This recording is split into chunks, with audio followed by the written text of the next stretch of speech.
and Communication, RTG, Government of Andhra Pradesh. Dr. N. Yuvaraj, IAS Secretary to Government, Industries and Commerce, Government of Andhra Pradesh, and my CII colleagues on the dais. Good evening to all of you, distinguished guests, colleagues, industry leaders, and friends. So it truly is a privilege for me to be here with you this evening in Mumbai at this roadshow as we build momentum towards the 30th edition of the CII Partnership Summit 2025. We are honored by the gracious presence of the Honorable Minister. Sir, we are deeply appreciative of the Government of Andhra Pradesh's partnership in supporting and hosting this year's summit. Thank you for that. Andhra Pradesh, the sunrise state, has consistently set benchmarks in industrial growth, renewable energy, logistics, and agriculture. The state has emerged as a premier investment hub, guided by a clear industrial roadmap, streamlined approvals, and a strongly investor-friendly approach. Its leadership in renewable energy, semiconductors, electric mobility, air conditioning and heating, and AI-driven innovation makes it the most befitting host for this year's summit, centered on the theme, technology, trust, and trade, navigating the new geo-economic order. Over the past 3 decades, the CII Partnership Summit has built a proud legacy of convening heads of state, senior ministers, business leaders, and policy thinkers from across the globe. It has become a platform that not only shapes dialogue on trade and investment, but also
areas are being opened up. It can be knowledge, it can be within the area also, within the capital city also, a lot of, besides realtors and the real estate, we have a lot of other sector specific growth also. Like within the Amaravati, we have around 200 acres health city, which is being created with the government of India, so that people can come and start their hospitals also there. So like that we have huge opportunities in Amaravati.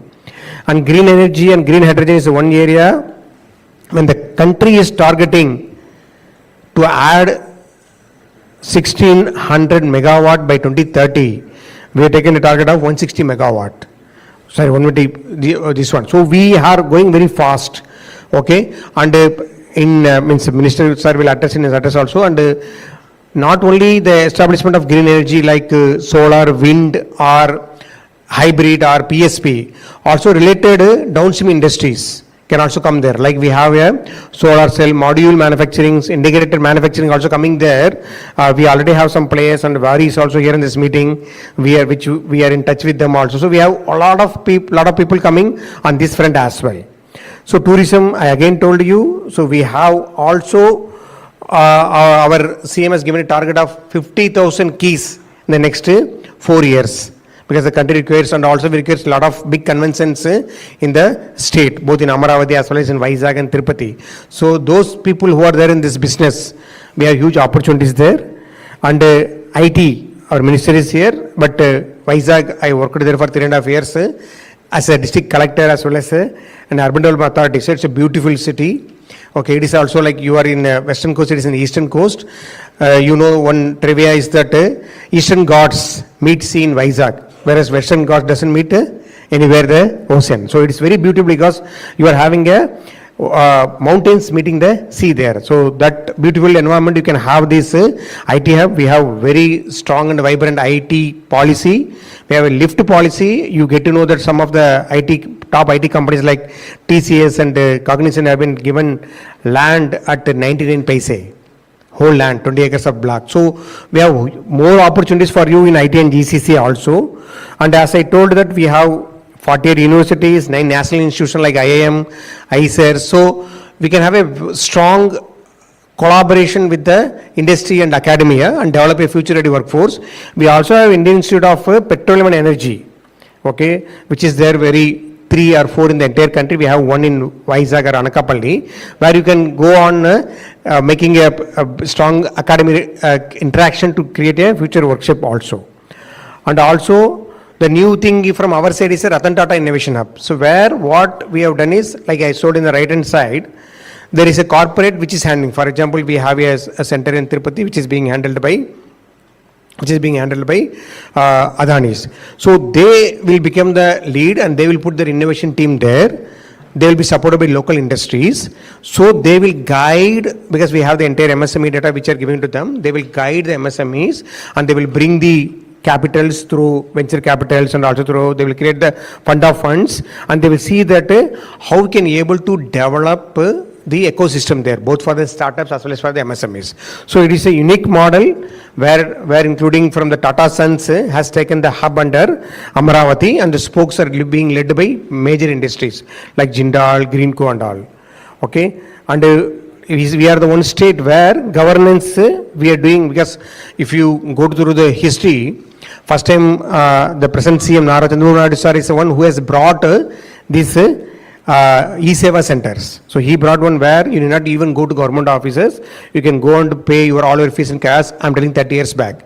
Now we got advanced today where through your WhatsApp, which you see every day morning, you can get all the government services, almost 700 services. So instead of getting a good morning from WhatsApp from friends, you will get the certificate from government department to your WhatsApp. So that's why we are doing also. Okay. And just with this side I'll complete.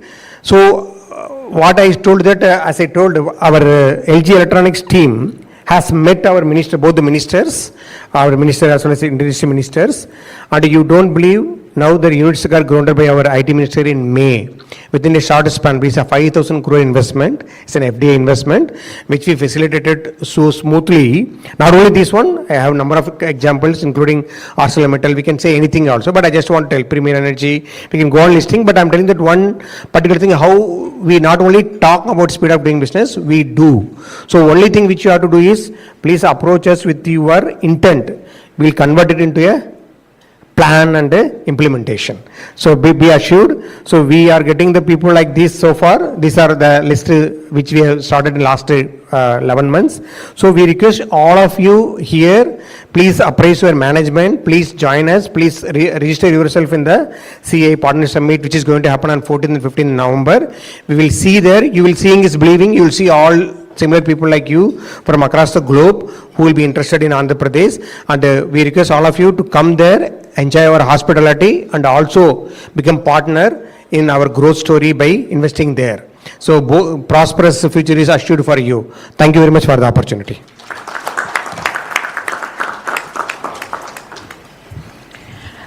Thank you, Dr. Yuvraj, for a comprehensive showcase of the opportunities that Andhra Pradesh has to offer. It is an honor to have the Honorable Minister of Human Resources Development, IT, Electronics and Communication, Government of Andhra Pradesh, Mr. Nara Lokesh, in our midst here today. May I invite the Honorable Minister to address the gathering. Thank you.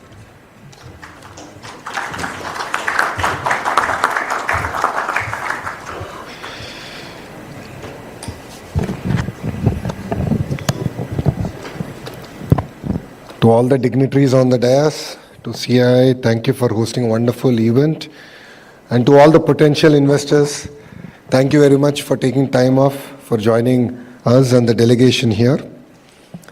I think a lot has been spoken today by the leaders here. I think all of us can admit that Yuvraj sir did a good job in his presentation. And I just wanted to give you 3 reasons why you should consider Andhra Pradesh. The first one is we have a leadership with proven track record. That is our Chief Minister, Shri Nara Chandrababu Naidu Garu. I mean, if you look at it, in his first 2 terms as the Chief Minister, he has built a new city called Hyderabad, which today is the powerhouse for the state of Telangana. In his 3rd term, he got Kia to a district which was one of the most backward districts in India, called Anantapur. And today he has almost tripled its per capita income. So I mean, we have a proven track record leadership that's here to deliver. Second is speed of doing business. We are a startup state with a lot of calmness and can-do attitude. We are willing to close. I mean, we have the agility of a startup and a discipline of a Fortune 500 company. And if you also look at it, once an investor commits to investing in Andhra Pradesh, once we shake hands, it's no longer your project, it is our project. We are in it together, we are partners together. And it's also very personal for all of us who are in it. So I'll give you a few examples at the speed at which we are actually doing things. First example is ArcelorMittal. It's going to be India's largest steel plant. And this project was closed over a Zoom call and a follow-up WhatsApp message. So we know Aditya Mittal, I heard that he's looking to invest in India. So I reached up to him over a Zoom call and he had 3 specific asks. And one of it had to do with getting a slurry pipeline from NMDC to get the raw material. And those 3 asks were confirmed next day morning. So I had a call at 6 p.m. IST. Next day morning, after speaking to our Honorable Chief Minister, I confirmed it over a WhatsApp message. And we finished environmental clearance. The hearing is done. We are going to lay foundation for it in November. So in less than 15 months, we grounded this project. And we have no MOU. We don't have any MOU with ArcelorMittal. And we got it done. Another example of it is Google. 14th of this month we are signing. It's going to be a 1 gigawatt data center coming in Visakhapatnam. And we worked with them to actually look at the changes in policies that we need to bring at the national level and at the state level. So if you look at Mr. Naidu's leadership, he's always known for creating cutting-edge policies that are in the interest of course, Andhra Pradesh and the nation at large. If you look at telecom deregulation, he played a very important role. Similarly, in attracting data center investments to the state of Andhra Pradesh and India, we actually worked with the federal government on looking at changes that are required in policies. And that is what steered Google to Visakhapatnam. CII has also made an announcement, 500 megawatts is coming to Visakhapatnam. We are getting 3 sea landing cables to Visakhapatnam, which will be double of the capacity that currently lands in Mumbai. So this is one example where speed of doing business is getting delivered. The other great example is Reliance Industries doing their compressed biogas projects and their CBG projects. So we are taking land that is not useful for anything else, even for agriculture, and we're growing Napier grass and we're converting it into gas, compressed biogas. 80,000 acres of dry arid land under a lease is being given to Reliance Industries. They're going to do close to 8 nodes, 40,000 crores of investment. And all this got done in the last 8 months here in the state of Andhra Pradesh. TCS is another example. I think a lot has already been said. Yuvraj sir did mention about it. 25 acres of land given at 99 paise. Because we believe that is the kind of bold leadership we need in Andhra Pradesh to attract the next wave of investments. We closed on TCS. They're launching November 1st. The center is going to start. We're going to lay a foundation for the larger campus. Cognizant is coming to Andhra Pradesh. And few other players, you will hear about them soon. All of them are now going to call Visakhapatnam their home. And a lot of GCCs are also willing to come. So we are not just talking, we are walking the talk. We are willing to make those bold moves for sectors, industries that are going to create jobs, create micro ecosystems and generate economic activity. We are willing to walk the extra mile. And whatever we do stands the test of time and politics. There were people, activism is good. I'm not against it. There were people who went to court against the package that we gave to TCS, but court threw it out because we followed the process, time tested, and we delivered on it. So we're not here to do tokenism. We mean doing business. So if you also look at it politically, this government, the India government in Andhra Pradesh came with a clear mandate of creating jobs. We have won 94% of the seats that we contested.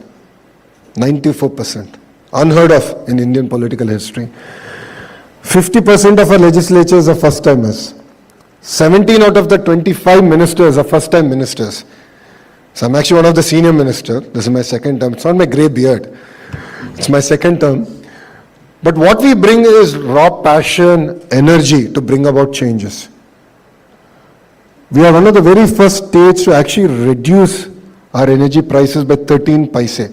In 17 months, we brought in energy sector reforms. We have reduced our cost by 13 paise per unit.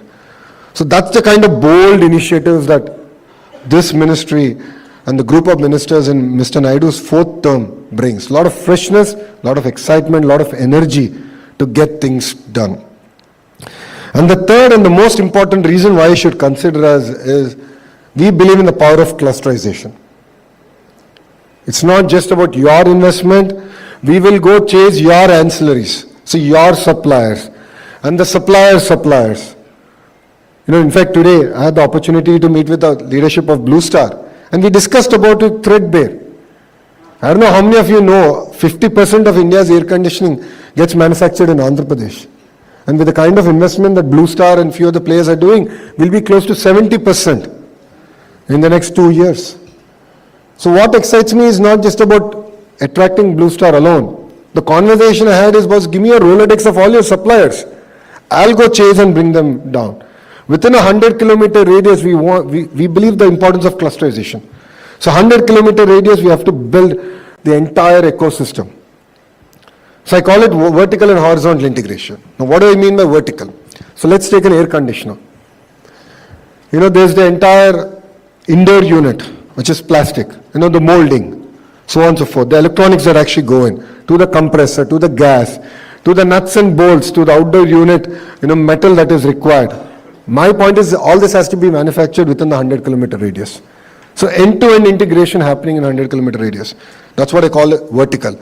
Horizontal is even more exciting, where skilling, education. We spoke about how we can work together in ITI and polytechnics. Look at greater integration with the industry. And not just that, we also spoke about testing.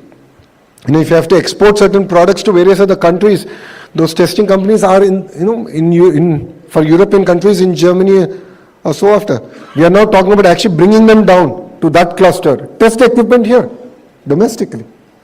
And there are certain equipment in electronics manufacturing which are highly specialized equipment that we can offer as a state, as a service. So we believe in the power of clusterization, a vertical and horizontal integration. A great example of this, we have done it in the air conditioning, and we're going to strengthen on it. The other example of this is what we have done for Kia. Whatever incentives we offered for Kia, we offered it to all their ancillaries. So if anyone wants to make a car today in India, should come to Anantapur. I jokingly say that we are on the better side of Bangalore. We have lesser traffic. So it's a beautiful ecosystem out there. And we have everyone making all the components. So from the dashboard, to the instrument gauge, to the seat belt, to the seat, the bumper, the chassis, the whole 9 yards, the ecosystem already exists there. So that's the power of clusterization. And we believe that's exactly what Bharat needs. And we are working, we would love to work with all of you here to create a vibrant ecosystem. As Yuvraj sir has already shared, we have an automotive valley, we are building out a drone valley, we have an amazing ecosystem around renewable energy, where we are working with industry partners to actually bring in trained manpower. We have 2 districts which are focused only on electronics manufacturing. We have 1 district which is only focusing on compressed biogas as the next thrust area. We have 2 districts only focused on aqua, because that's the next big thing for us. We have 1 area only focused on space. For all of you who know about Skyroute, they're going to call Andhra Pradesh their home soon. In the last cabinet, we cleared 300 acres for them. They're building a launching pad in Andhra Pradesh. So we're building an entire space city, the entire ecosystem, and close to, I think, 3,500 acres in Andhra Pradesh. Same project we're doing with ArcelorMittal, pharma, medical devices manufacturing. We have an amazing ecosystem around medical devices manufacturing in Visakhapatnam. So there's a lot of excitement now in Andhra Pradesh. If you followed investor calls in recent time, a lot of talk, a lot of investments coming to Andhra Pradesh. But with all humility, we believe that this is just the beginning. There's a lot more that we can do. And these are the 3 distinct reasons why I believe that you should choose Andhra Pradesh over other states in India. And we are here, of course, to compete. We love competition. We love to compete with other states. I believe that competitive federalism is very, very important for our nation. It makes us stronger. It makes us a lot more alert. And this is an exciting time. So I invite all of you to come visit us, be part of our partnership summit, 14th, 15th of November in Visakhapatnam. If I would sum up Visakhapatnam, it's like if Bangalore were to marry Goa and have a child, it's Visakhapatnam. It has best of both worlds. It's one of the most beautiful city, very hospitable people. There's great Araku Valley. I'm sure all of you must be following. Araku coffee has become very popular. So that's been a huge project again from the state. So it's next door. It's one of the strategically important city for India. It's going to be $1 trillion economic corridor that we're building it out to be. Amravati, a greenfield capital city, is again, Mr. Naidu has done Cyberabad, he's doing it all over again with Amravati, and India's first 158 qubit quantum computer. Not India, South Asia's first. I'm sorry, I stand corrected. South Asia's first 158 qubit computer, quantum computer is coming to Amravati. And we're going to build the entire ecosystem around it. So a lot of exciting times, a lot of exciting projects. A lot of people ask me, what is the sector that you're focused on? It's too narrow for us. We're eager to get things done. We're looking at across sectors because we have an extremely long coastline. We're a peculiarly long state in that sense. It lends itself for decentralized development, and that is one of the marquee things that we're doing in Andhra Pradesh. So I would request all of you to come visit us, give us a chance, and we will rewrite history together. That's what Andhra Pradesh offers, and thank you very much for having me.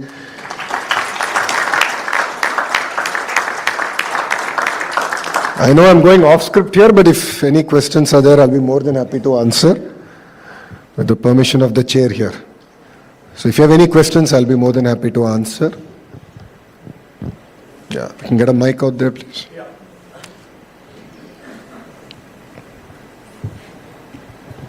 Thanks, sir. My name is Muthu Krishnan and I run a skill building organization. When you showed the target for 2047, the one sector which had the greatest growth was for skill building, from 25% to 95%. However, I do know that you had Knowledge City, but if you see the tracks which is written over here, there is nothing to do with skill building, and especially since you are from the HRD minister, Honorable Minister. So why there is a absence of a mention of a skill building track over here, when skill building is something which is most needed? And one more thing, I am proud that a fellow CMU is standing there. I am also from Carnegie Mellon. Thank you very much. Which year are you? Oh, pretty old, sir. Older than yours, but yeah. Pittsburgh has changed a lot. That's right. Thank you very much. No, see, if you look at the presentation done, there was a specific focus on skilling. It's very, very important. No second thoughts about it. And that's something that we want to work with you and the industry. Because honestly, what government can do is matchmaking. So what we are doing now is what we call a skill census. The project is ongoing, where we want to assess the skill level. It's easy said than done, because I'm going through the process. I've done a pilot in my own constituency. It's not been easy, because assessing skills across all trades is exceptionally difficult. You know it better than me. So we want to really work on trades that are easy to assess immediately and then build the rest. And we are now creating a portal called Naipunyam, which will link supply and demand in a very seamless manner. I'm going to launch it in November, where industry and then potential employees are on the platform and the skill partner comes in. And that's what we are really excited. Parallelly, I believe the importance of actually taking input from the industry. To be very fair, they know what we should do. So, I'm going to lean on Blue Star to help tell me that air condition ecosystem mein kya banna hai, and what does it take. And I said, I'll dedicate my ITS polytechnics. So in that region, I have about 5, 6. I said, we'll dedicate it to you. We'll build the entire ecosystem out for you. That's what we're willing to do. So if you look at it, it's not there in the flyer that we've given, but the presentation specifically talks about skill and the skill upgradation. And HRD is under me. So KG to PG to lifelong learning, as they say. It just shows that the importance that the state is putting behind it. A Carnegie Mellon undergrad, a Stanford MBA handling HRD. There's a clear thrust area and a clear mandate for me to deliver. So we're doing curricular revamp, gender sensitivity. We're doing a lot of very exciting work. And I believe it's just the beginning. Because you understand, education is not overnight. It's again a lifelong learning, and we are in the right direction. And we started our journey. Yeah? Thank you. If I may. And then we'll come back. Yeah. Yes, sir. I visited the Vijayawada Amravati, program in 2018. Where I'm passionate about seeing how you bring the Singapore ecosystem in your that program, and also visited the Visakhapatnam last year program. So what I found the quality of people. That's a very important. That's the growth of what I'm looking for. That because I'm engaged with CII and business industry actually, and I see there are a lot of funds available in Middle East. Because every country want create the manufacturing ecosystem. Every country nowadays, because they want to fit into their next generation to fit to somewhere. Now they are looking for India partnership, because they want how we create ecosystem here, because you have advantage of the port, where they want to diversify because of sustainability. They want to create all ecosystem, either food processing, manufacturing, many other things, and same they want to duplicate in their country. It's a small level actually, So how, what is requirement?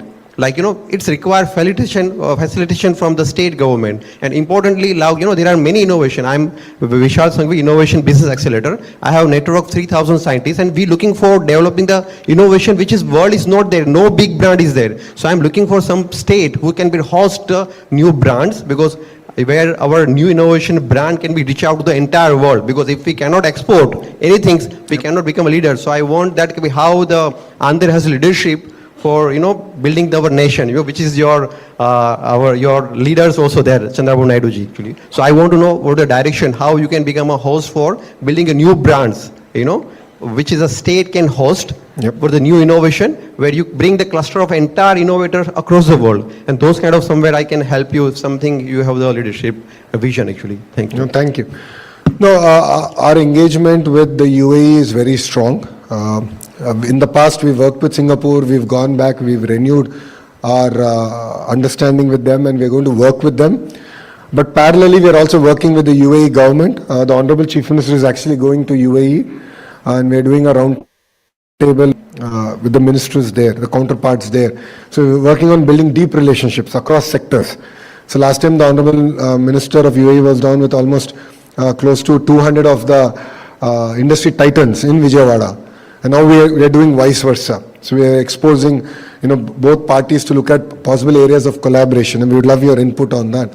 On the second bit, yes, building a global brand is a passion for the Honorable Chief Minister. So he's really passionate about it. And what we've done is, there is a group of, it's called the Griffin Group, which houses the, self-made billionaires across India. Who build startups and across sectors. So we had a chance to host them in Visakhapatnam. The Honorable CM was there for breakfast, I was there for dinner. And one thing we agreed is we should build a global brand in the next 5 years. So that's something that we're willing to work. And the Ratan Tata Innovation Hub, as Yuvraj sir has said, each node is being guided and funded also by titans of industry in their own right. And they're going to help us build global brands. And that's what really excites us. So we would love to hear from you. And I think a follow-up session with CII, and we can take the conversation forward. Yeah? Thank you very much. I had a hand there. The mic is.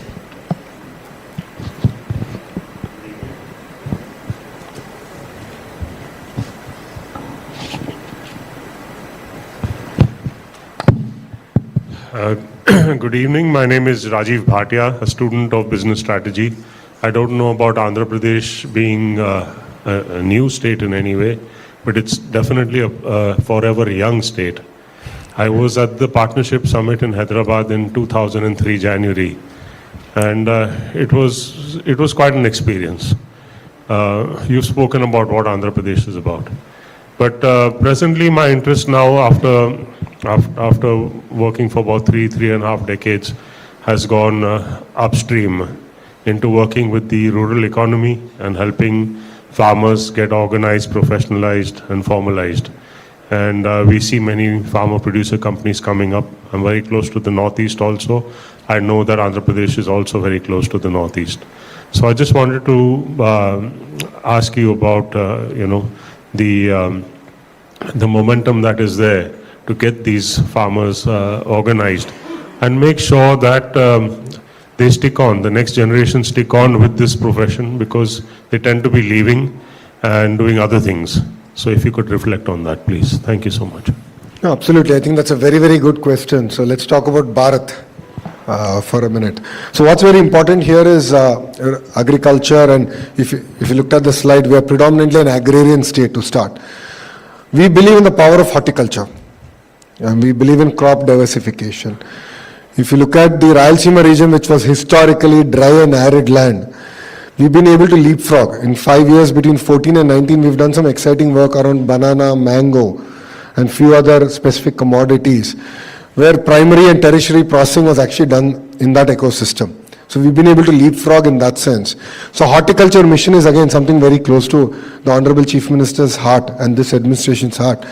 So we're very focused on sectors and districts. So horticulture of this commodity is going to be in this district or these two districts, given the agroclimatic condition.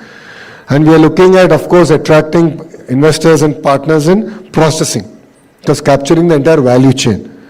So we've done that with banana, dragon fruit, chiku, mango, of course, we are known for it. And we believe that not only growing varietals that India wants, but what the world wants.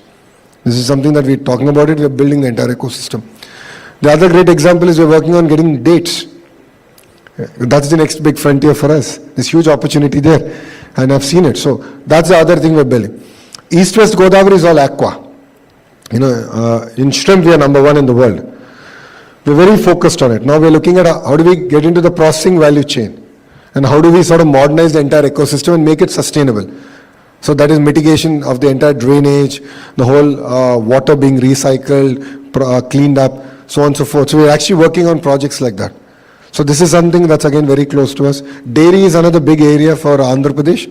If you've seen the trajectory, we've done exceptionally well. A lot of investments are coming even in the dairy sector to Andhra Pradesh, and we'll continue to push ahead in that sense. Araku coffee is well known. We're looking at diversification there. We're known for a chili. Turmeric is big.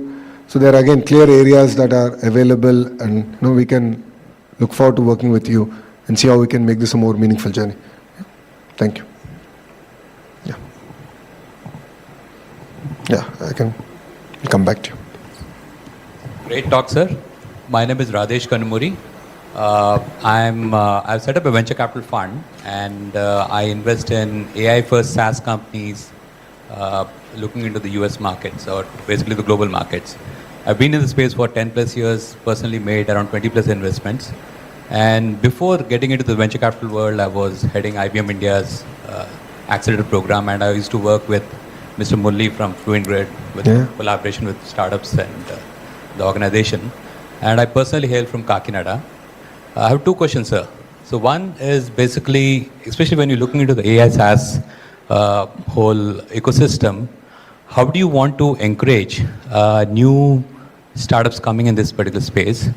And second is one of the observation that I've had in this space is that early stage startups need customers, and one customer in the early stage is equivalent to probably 10 customers when they are like in the subsequent stages. So are there any initiatives, or you have any plans to make initiatives to see that there can be some adoption from the government side for early stage AI SaaS companies? No, to answer the first question, both are intertwined, the first and second question, right? That is where we're looking at the Ratan Tata Innovation Hub taking the lead. So I don't want to create an accelerator or an incubator that is a glorified real estate. I want to be very focused on actually mentoring.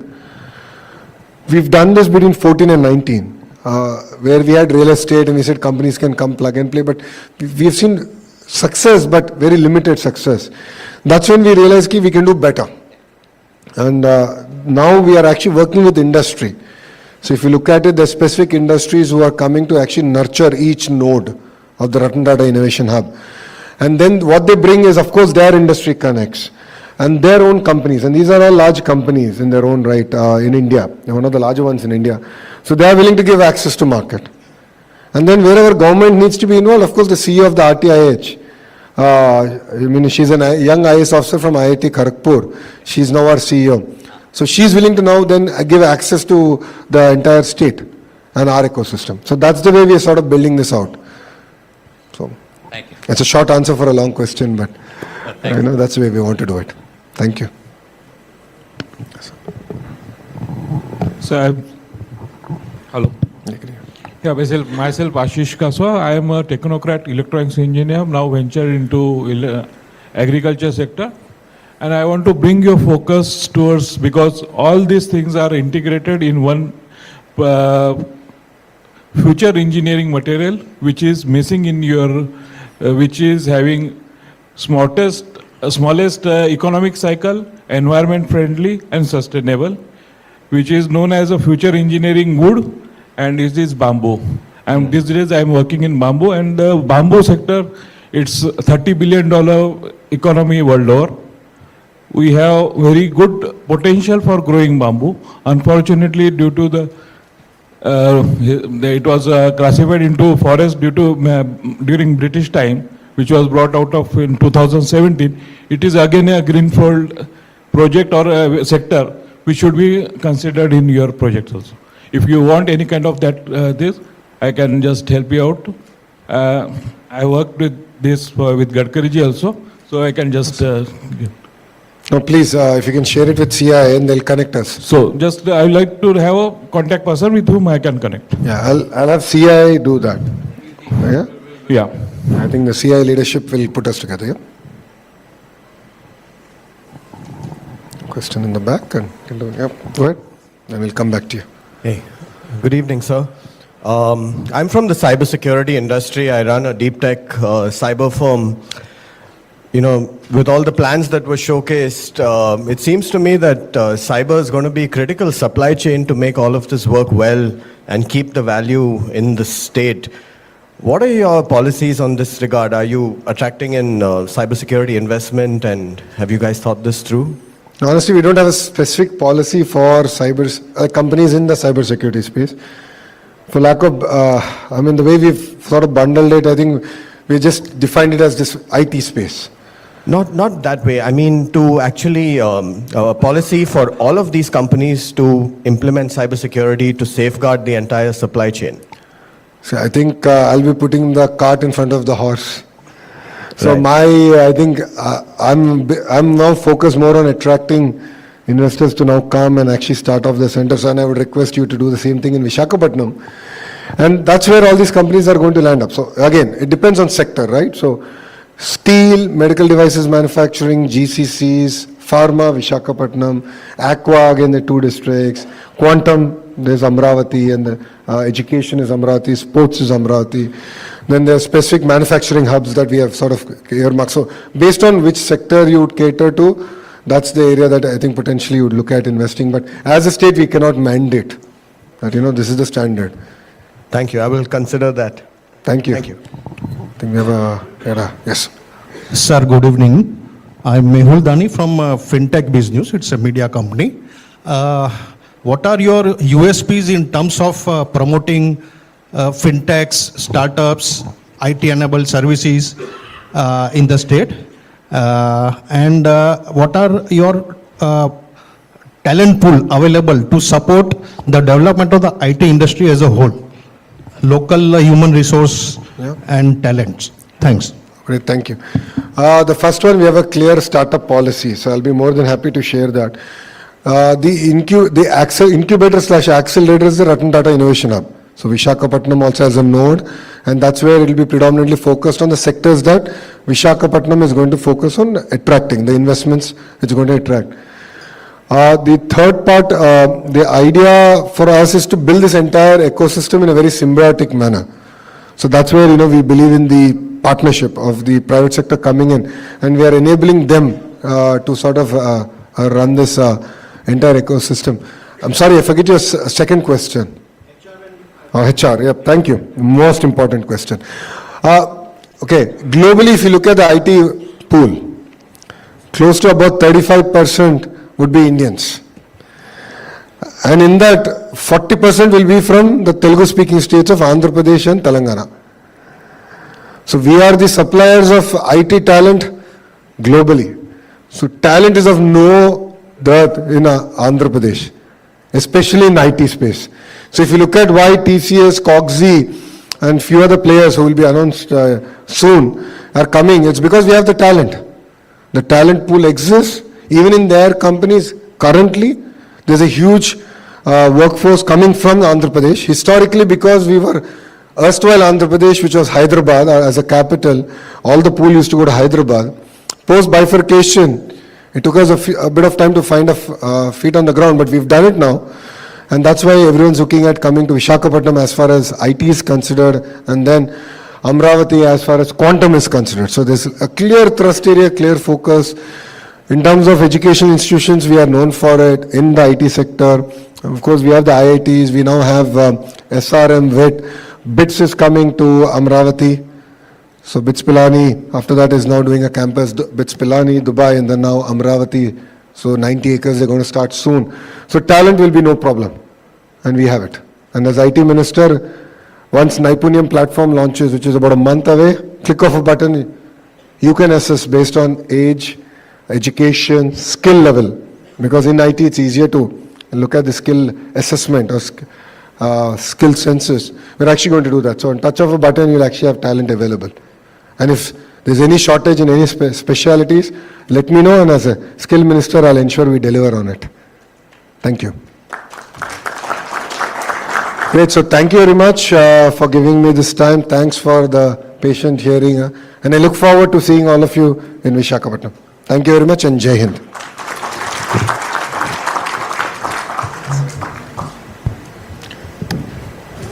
Honorable Minister, thank you for an insightful address and for reaffirming the Government of Andhra Pradesh's commitment to creating an investor-friendly ecosystem. May I now invite Mr. Vinayak Pai, Chairman, CII Maharashtra State Council and Managing Director and CEO, Tata Projects Limited, to give the closing remarks. Good evening. Honorable Minister Nara Lokesh, Minister for HRD, IT, Electronics and Communications, RTG, Government of Andhra Pradesh. Dr. N. Yuvraj, IAS, Secretary to Government, Industries and Commerce, Government of Andhra Pradesh, my fellow CII dignitaries and all guests who have come today. I want to first of all thank all of you for finding time to come and join us today. On behalf of CII, I want to assure you that this is just the beginning of what's going to be a very exciting event.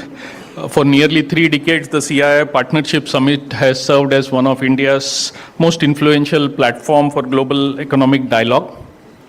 It has brought together heads of state, ministers, global CEOs, policymakers, and thought leaders. And this is the 30th one, and this promises to be a blockbuster one from what we can hear, because it's going to be held in one of the most progressive states of Andhra Pradesh this time.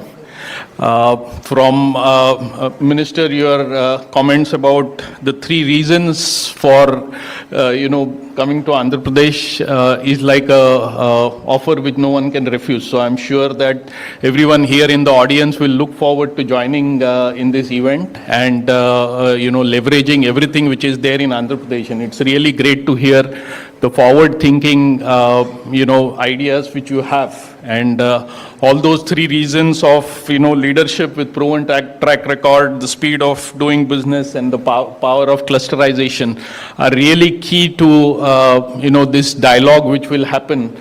So that we can really bring all the industry and CII and the government together and look at what policies progression we can make. It's great to see the dreams which Dr. Yuvraj showed of 2047 to become an economy of 2.4 trillion, which is the size of what India was a few years ago. So I think it's really progressive to look at all those ideas.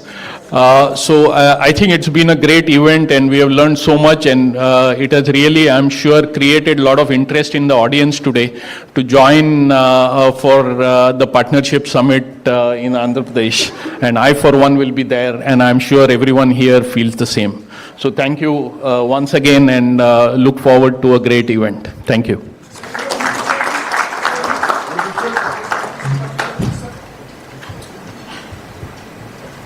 Come forward or you come closer?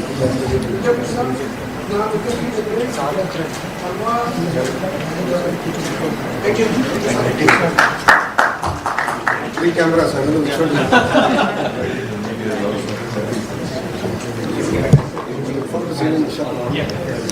Thank you, Mr. Pai. With this, we come to an end to the Mumbai Roadshow of the 30th CII Partnership Summit 2025. Thank you for being an active audience and joining us today. We request you to stay back for a networking dinner. Thank you.